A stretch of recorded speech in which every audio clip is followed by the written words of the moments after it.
Hey everybody, what's going on? It's Daktron here, and I'm back with another video. And in this one, I decided it's time. I need to rewrite Justice League. And there was a couple things with rewriting Justice League that I wanted to take into account. First off, I wanted to give myself plenty of time to do it. So videos have been scarce, to say the least. I wanted to make sure that there was never any doubt in my head that Justice League wasn't exactly what I wanted it to be. So I needed to rewrite this. I knew the day was coming that I needed to rewrite this, and I want to give some credit where credit is due. First off, Fanboy Rewrites did an amazing rewrite of Justice League, and I took a couple cues from that. But overall, I think I've created the ultimate version of the Justice League script, and I've moved some things around, I've switched some character dynamics, I've switched an entire character. But I've tried to keep this as the plot of Steppenwolf's coming to Earth and setting up for Darkseid to later come in a second part. Because in my mind, Justice League was always a two-part ideal. So the first part would be Steppenwolf setting up for, obviously, Darkseid coming. So I knew that that was the end goal of Justice League, and the fact that that wasn't the end goal of Justice League, the movie, it had to be my end goal. So we're going to go ahead and jump into this. I did a whole separate cut of it, so you don't have to hear the intro, but I wanted to make sure I introed this right to explain where I've been and how important this rewrite of Justice League is, because it's very important to me. So without further ado, let's rewrite Justice League.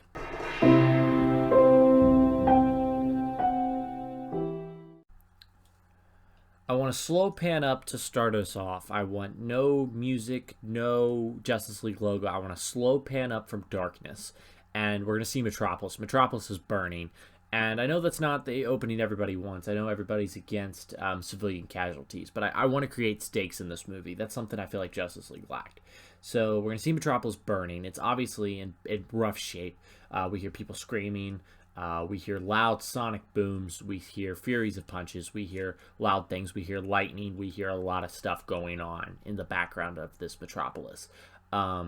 We're going to kind of go ahead and look down a little bit more and maybe see Aquaman's broken trident, and then Aquaman not too far off being unconscious. And then not too far beyond him, I want us to see Cyborg. Cyborg's going to be ripped in half. And so I want us to be dead center of Metropolis. I want us to be in Metropolis Square Park. The Superman statue, of course, was broken by Doomsday in the previous part.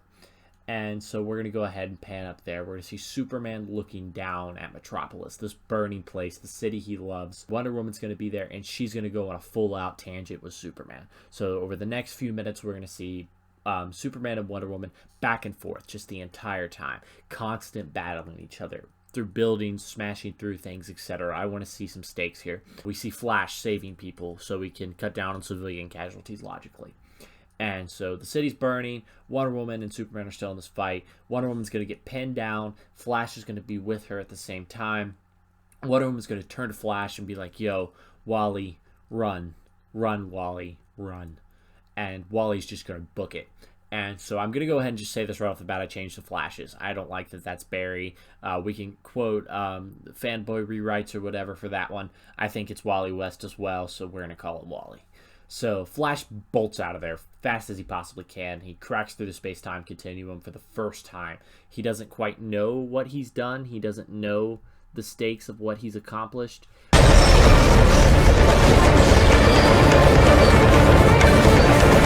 Flashes, of course, of the DCEU. We're going to see, of course, Batman versus Superman. We're going to see the Doomsday fight. We're going to see the Battle of Metropolis happen. And then we're going to see, of course, Bruce in the cave. And that's when Wally stops running. He sees Bruce in the cave. And then we cut to the scene from Batman vs. Superman, but from Wally's perspective. She's the key! And then cut to black. So we went ahead and we linked back to that whole plot thread that we set up in Batman vs. Superman, that Flashes ran back to tell Bruce Lois is the key. And so we'll catch back up on that in a little bit. And then we'll go ahead, we'll cut straight to black, Justice League logo, and then we're going to do the Justice League song that they had at the beginning of the actual movie Justice League. Everybody knows that the dice are loaded. And so it's going to be a big deal. And then, so of course, we're going to see the world without Superman, how the world's reacting to it. But we're going to see more frickin' stakes because that's what it needs. We're going to see, rioting, looting, show America, Africa, Russia, Australia, everywhere. Everywhere is affected by the death of Superman. He was the world's hero. And if we're going to paint Superman in the good light like we did in this movie, I feel like we need to show the stakes that are there. We're going to do the Wonder Woman bomb scene next. Go ahead, just take that, copy and paste directly out of that. Except for after the bank scene, she stops the bank robbers, whatever. She goes ahead and looks into the sky and the sun setting or whatever, and she exits the bank. And you could just see her breathe as if she's used to this. She's been doing this a while. So this will kind of take place after Wonder Woman because Wonder Woman should be the prelogue to this, but whatever. Then we'll cut to Gotham and we'll correctly label it as such. Batman's going to do an invasion on a chemical plant, as Alfred explained to him that it's one of Two-Face's crew. Batman will do his Arkham-like combat because that wasn't existent in Justice League, and that's something that was praised in Batman vs. Superman, and I don't know why that wasn't there. So we'll do some of that. He'll grab the final thug. He'll hang him over a vat of acid. He'll ask him about Two-Face, whatever. He knows nothing. The thug doesn't, at least. And then Bruce is about to drop him into the acid. Then Alfred quickly reminds him, Clark wouldn't have wanted this. You need to be better than this. He inspired you to be better than this. And then Bruce is like, he did. You're right. But before Bruce can pull him back up to safety, and the parademon just busts through the window, goes heads in there, because of course the thug is fearing, it's pleading for his life. And then Batman has the scuffle, of course, and it lasts a while. I don't want this to be like a long drawn out scene. I want it to take a while to show that Bruce alone can't do this. He as a human can't do this thing by himself. Finally, he'll tie him up at the Batclaw, and then the Parademon will self-destruct against the wall, leaving the imprint of the 3 boxes. Alfred will ask, what is it? Bruce will say, of course, I don't know, and he knows someone who might. And then we'll cut to a scene where Bruce and Diana are on the Wayne jet, and they discuss the symbols. Diana explains the man named Steppenwolf attempting to invade Earth for his leader Darkseid. We'll do the montage of the early war. Of course, the scene with Green Lantern, well, the only Green Lantern we got in Justice League, which was an old Green Lantern, along with all the armies combining together. Bruce, of course, will take this war story and be like, oh, that's awesome. So we know that one of the boxes are with the Atlanteans, one of the boxes with the Amazons, the other box was with Man. Hey, where's that other box? Because Man has probably done something stupid with it. So then we'll cut to, of course, Dr. Stone and Star Labs. He'll be experimenting on his son, Cyborg. We'll have more emotion out of Cyborg. He'll be more of a character in this. He's going to be like, why have you done this to me? I wanted to be better. I just want to get back to playing football, get my full ride to Metropolis State. The Battle of Metropolis was happening while he was playing football, and the field was evacuated. Vic was crushed when one of the bleachers fell, so not his fault. But I want to tie everything back to that battle with Metropolis because it just seems like that's the Battle of New York. That's the part in this DCEU that everything kind of stems off of. So I want to make sure that that's included. Cyborg just wants to get back to normal. Doc Stone saved his son, but he wants to understand the mother box he put inside his son. He activates it. His son's scared. Victor, Cyborg is scared. So that draws, of course, Parademon. Parademon has found the first mother box, the human mother box, the one that took forever for them to find in the movie. They find it right off the bat. They've got it. They kill Dr. Stone. They don't think to kill Cyborg because he's half machine and he's kind of part mother box, but they don't need him. Whatever. He'll escape with the mother box. Cyborg will hold his father, cuddling him in his arms as he slowly loses life. And of course, Cyborg's going to be very distraught about that. So we'll continue to go on. The demon will go to Metropolis Park because it's just where I love default scenes to take place. He'll have the first mother box. He'll open it. Steppenwolf will be summoned. Steppenwolf will, of course, go through his plan. He'll be menacing. He'll have better CGI, hopefully. And he'll lay out his plan for the mother boxes to get them all so Darkseid can finally invade. He has one now, and it's only a matter of time before he gets the other ones. Bruce and Diana will return to America, probably back to the Batcave, or maybe getting out of the airport, who knows. And they'll see that the lab is broken into. They'll see that Vic Stone, of course, and they'll see a mother box on security footage that's played on the newsreel, whatever. So they'll see that and be like, holy crap, there's a dude there for starters, and there's the other mother box we need. And they'll be like, well, that one guy saw it, Cyborg, so maybe we should find him. So they agree that they're going to go find Cyborg. At least Bruce agrees that he is. Wonder Woman's going to have like a side plot. She's going to be like, I'm going to go to Themyscira because I haven't been back there in so long. and I can at least help protect that mother box. But Bruce stops her and is like, hey, we can't have you go back to Themyscira because you trust those people and I trust them because you do. Go see if you can find this Atlantean dude. I saw him on an email one time. Go see if you can find him. There are rumors of him up in northern Canada. If you can go find him, then maybe you can help protect the Atlantean mother box. So they agree, they're going to go do that. Bruce is going to go track down the robot man.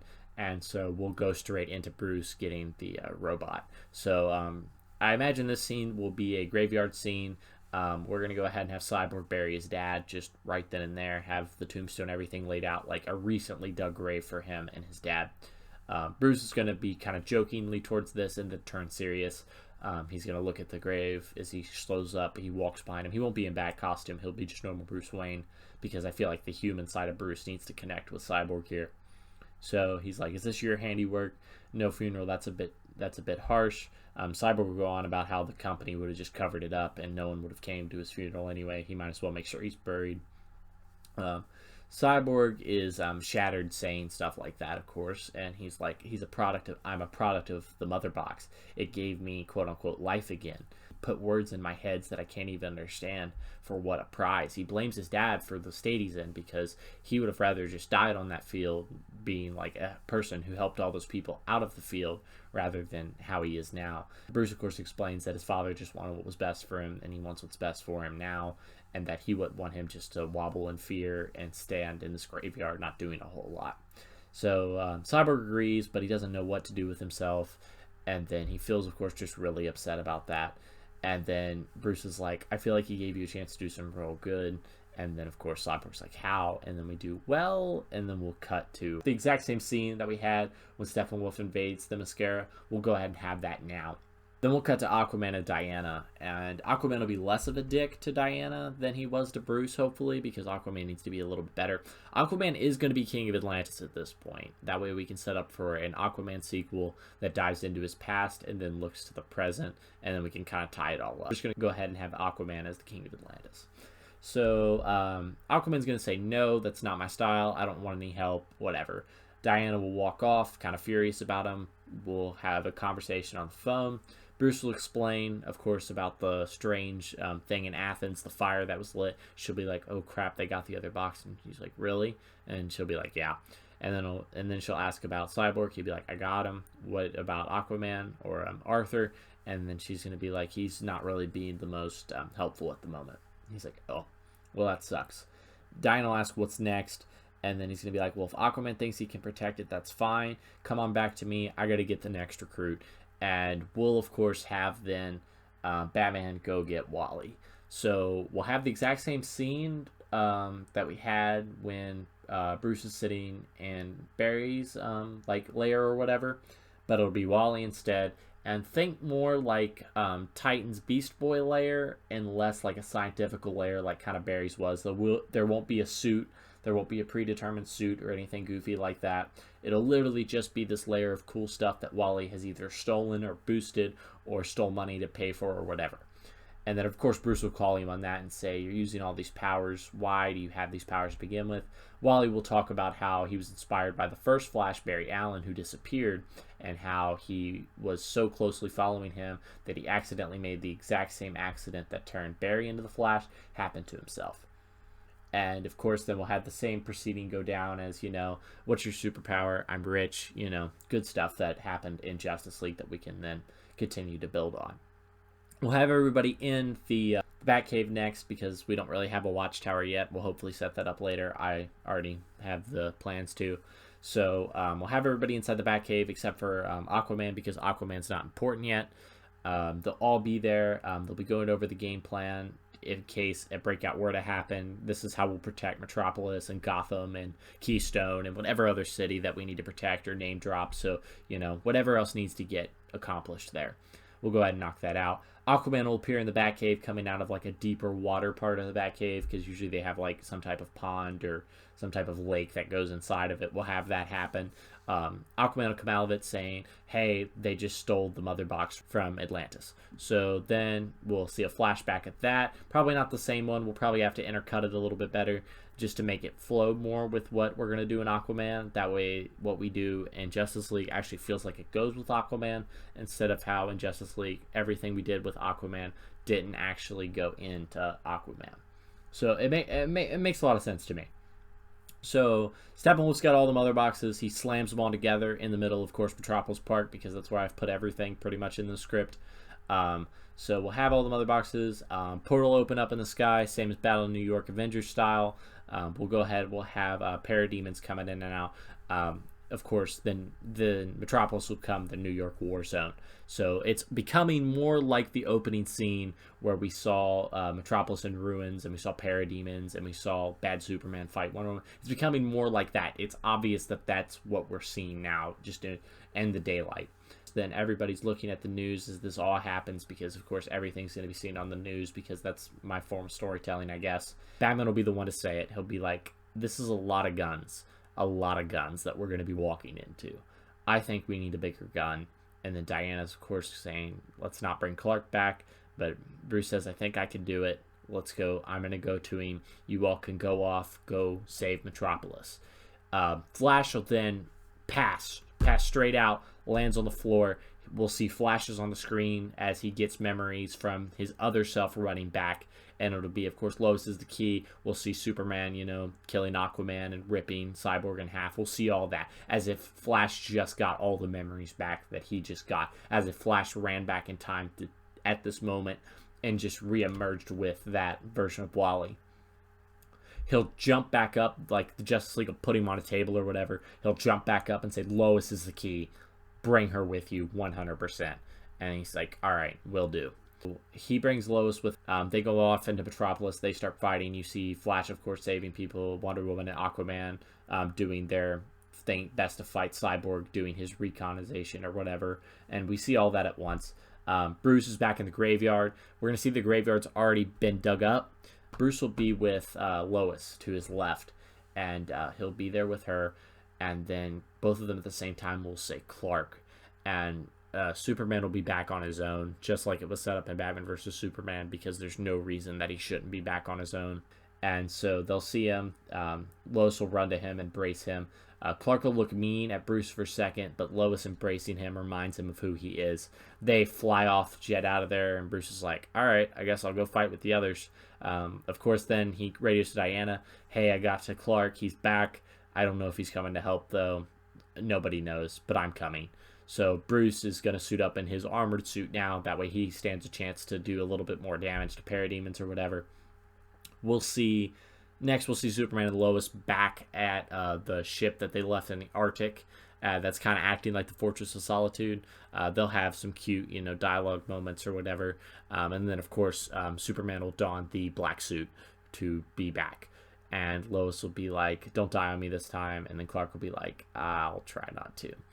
And then finally, we'll have the Justice League all unite at the same time. They'll all be together into the Battle of Metropolis. Of course, they'll go back and forth. They'll save a lot of people, because I feel like that's important. Stakes aren't bad. We just need to make sure that there's not just a lot of death. There's also a lot of saving, showing how much good they're trying to do. We finally get to Metropolis Square Park, where Steppenwolf is. We have a pretty good confrontation with him where we beat him down. We'll have Cyborg split the mother boxes back apart.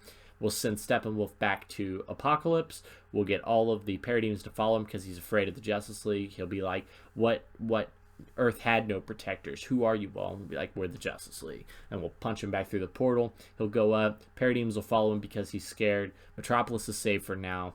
We'll cut down. We'll fade to black for a little bit. We'll cut back. Alfred's going to be talking to Bruce. What will we do next? Where will we go?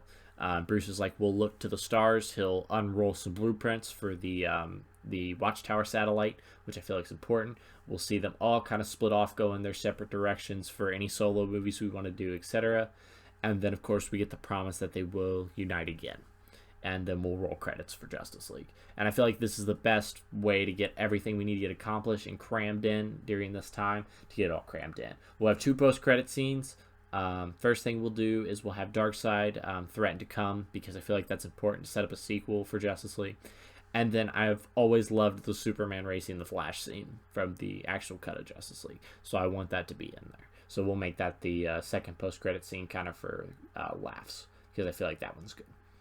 But yeah, that's 3 art for Justice League, ladies and gentlemen. I hope you all enjoyed me just kind of sitting here reading the script that I wrote. Sorry it's a rough script. Like I said, it's a rough script. I kind of threw it together. It took me a while to think of everything I wanted to get accomplished, but I think I covered it all.